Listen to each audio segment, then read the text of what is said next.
കൊളോസോസ് 4:12 കൃതജ്ഞതാ നിർഭരരായി ഉണർന്നിരുന്ന് നിരന്തരം പ്രാർത്ഥിക്കുവിൻ. കൃതജ്ഞത നിർഭരരായി ഹൃദയത്തിൽ കൃതജ്ഞത നിറയട്ടെ.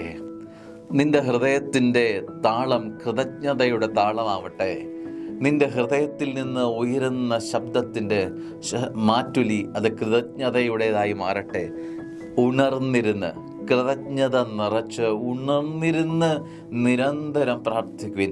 ഈ ഉണർന്നിരിക്കുക എന്നത് സ്നേഹമുള്ളവരെ നമ്മുടെ ജീവിതത്തിൽ ഒരു ശൈലിയായി മാറ്റേണ്ടതുണ്ടെന്ന് തോന്നുന്നു.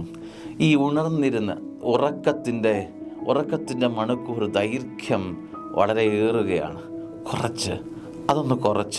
കുറച്ച് സമയം ഉണർന്നിരുന്ന് ആ വിശ്രമത്തിൻ്റെ വേള കുറച്ച് നമ്മൾ കർത്താവിങ്കിലേക്ക് നമ്മുടെ ശ്രദ്ധ വയ്ക്കുന്നതിനെ കുറിച്ചാണ് പറയുന്നത്.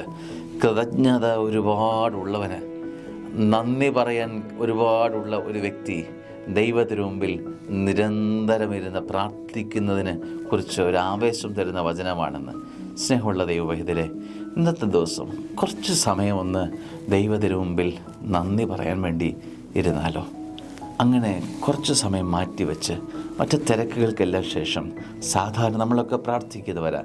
സന്ധ്യാപ്രാർത്ഥനയുടെ കുറച്ച് സമയം, പ്രഭാതത്തിൽ അല്പസമയം, അങ്ങനെയല്ല, ഒന്ന് മാറിയിരുന്ന് കുറച്ച് പേരും തമ്പുരാനോടൊപ്പം ഒരു മാറിയിരുന്ന് അങ്ങനെ ഒറ്റയ്ക്ക് തമ്പുരാനോടൊപ്പം ഇരുന്ന് കുറച്ച് വേള അതൊരു അനുഗ്രഹം തന്നെയാണ് കേട്ടോ.